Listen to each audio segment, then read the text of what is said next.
જય માતાજી મિત્રો. આજે મારી જે વાત છે એ કંઈક અલગ છે. અમુક લોકોને ગમશે પણ ખરી અને અમુકને નહીં પણ ગમે. વાતનો જે મુદ્દો છે એ છે અનામત ઉપર. આજકાલ એક આંદોલન શરૂ થઈ રહ્યું છે, અનામત હટાવો. જરૂરી પણ છે સમય પ્રમાણે. જે સમયે બાબા સાહેબ આંબેડકર સાહેબે અનામત લાગુ કરી હતી આપણા દેશમાં, એ સમય અલગ હતો. એ સમયે પરિસ્થિતિ પણ અલગ હતી.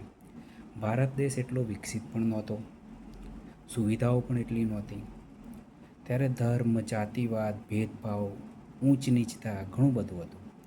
આ બધું ધ્યાનમાં રાખીને એમણે આ અનામત લાગુ કરી હતી દેશમાં.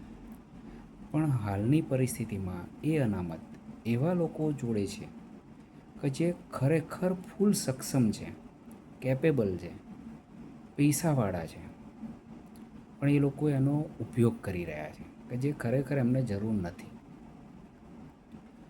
મારા મત મુજબ અનામત ખરેખર એવી રીતે આપવી જોઈએ અત્યારની પરિસ્થિતિ પ્રમાણે.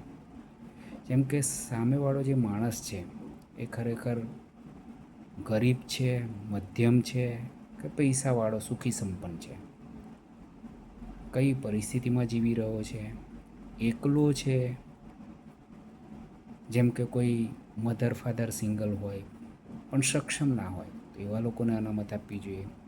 જે એકદમ ગરીબ હોય, પછાત હોય, એવી જગ્યાએ રહેતા હોય, જે વિકસિત એરિયાના હોય, જે એજ્યુકેટેડ ના હોય, જે પહેલેથી એકદમ નોર્મલ રીતે જીવતું હોય, કે જેની જોડે કશું જ ના હોય, એવા લોકોને અનામત આપવી જોઈએ. જે ઘરડા મા બાપ છે, ઘરડા વૃદ્ધો હોય, કે જે લોકોના દીકરા દીકરી ના હોય, એકલા પડી ગયા હોય, જેમને સંતાન ના હોય, એવા લોકોને આપવી જોઈએ કે જે ગરીબ પણ હોય. પછી એવા લોકોને બી આપવી જોઈએ કે જે એવા વિસ્તારમાં રહેતા હોય જ્યાં આગળ સુવિધાઓ પહોંચાડવી મુશ્કેલ હોય, શક્ય જ ના હોય, તો એવા લોકોને પણ અનામત આપવી જોઈએ. તો ઘણા બધા પરિબળો ધ્યાનમાં રાખી સરકારે ખરેખર અનામતનો કાયદો ફરી એકવાર જોવો જોઈએ, સમજવો જોઈએ, પબ્લિકને પણ સમજાવવો જોઈએ અને પરિસ્થિતિ પ્રમાણે, અત્યારની પરિસ્થિતિને ધ્યાનમાં રાખીને પછી જ જનતાને એ અનામત આપવી જોઈએ. અને જે લોકો જોડે અનામત ઓલરેડી છે, અત્યારે જે લોકો અનામતમાં છે, આવી રહ્યા છે, એ લોકોએ ખરેખર જો પોતે સુખી સમૃદ્ધ હોય, પૈસાવાળા હોય, જમીન જાયદાદવાળા હોય, એ લોકો તો સામે ચાલીને ખરેખર અનામતમાંથી નીકળી જવું જોઈએ. એ જ સારી સમજણ કહેવાય એમની. નહીં તો પછી એ ગેરલાભ લઈ રહ્યા છે એવું જ કહેવામાં આવે ખરેખર તો. અને એવું માની જ શકાય આપણાથી, કારણ કે જાણી જોઈને એવું કરી રહ્યા છે. એમને ખબર છે કે મારે જરૂર નથી, છતાં પણ એ લોકો લાભ લઈ રહ્યા છે. તો મેં જે રીતે કહ્યું, મારું માનવું જે મને યોગ્ય લાગ્યું એ પ્રમાણે મેં જણાવ્યું કે ખરેખર અનામત કોને કોને આપવું જોઈએ. પરિસ્થિતિ પ્રમાણે અત્યારની જે રીતે જે લોકો જીવી રહ્યા હોય એકદમ નીચલી કક્ષામાં, ગરીબી, એ લોકોને જ ખરેખર આપવી જોઈએ, અમુક પરિબળોને ધ્યાનમાં લઈને. અને આ બધું જ એવી રીતે આપવું જોઈએ કે જે બધાને ધ્યાનમાં આવે, દેખાય, એકદમ પારદર્શક હોવું જોઈએ કામ, કે જેથી બધાને, પબ્લિકનો બી ખ્યાલ આવે ભાઈ આને આપી છે અને આની જોડેથી લીધી છે.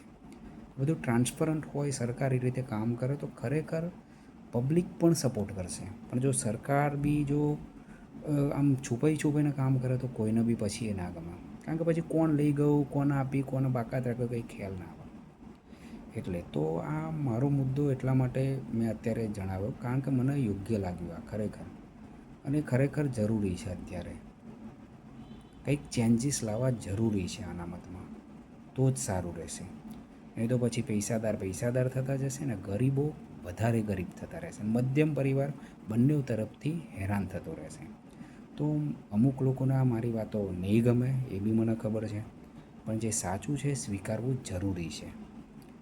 અને બધા જો સ્વીકારશો, સમજશો, તો જ સમાનતા રહેશે, તો જ દેશ આગળ વધે. બાકી એકલો માણસ આખો દેશ આગળ ના ખેંચી શકે. બધાએ સમજવું જોઈએ, ટીમમાં રહેવું જોઈએ, બધાએ એકબીજાનું બી વિચારવું જોઈએ અત્યારની પરિસ્થિતિ પ્રમાણે. તો જ બધાનું સારું થાય, નહીં તો કશું જ પોસિબલ નથી. ગરીબી જ રહેશે દેશમાં. તો જો દેશને આગળ લાવવો હોય, વિકાસ કરવો હોય ખરેખર, તો આના વિશે વિચારવું પણ જરૂરી છે. ખાલી વિરોધ કરવો, ગમે તે બોલી નાખવું, ગમે તેને ગમે તેમ જણાવવું એ પણ યોગ્ય નથી. તો મને જે યોગ્ય લાગ્યું મેં જણાવી દીધું છે. તમારા મંતવ્યો શું છે, કેવા છે, શું સમજો છો? અને જો તમે પણ આની તરફેણમાં હોય તો આ વિડીયો શેર કરજો, કે જેથી સારા માણસો સમજે, વિચારે અને કંઈક દેશમાં ચેન્જીસ લાવીએ આપણે. બરાબર? જય માતાજી.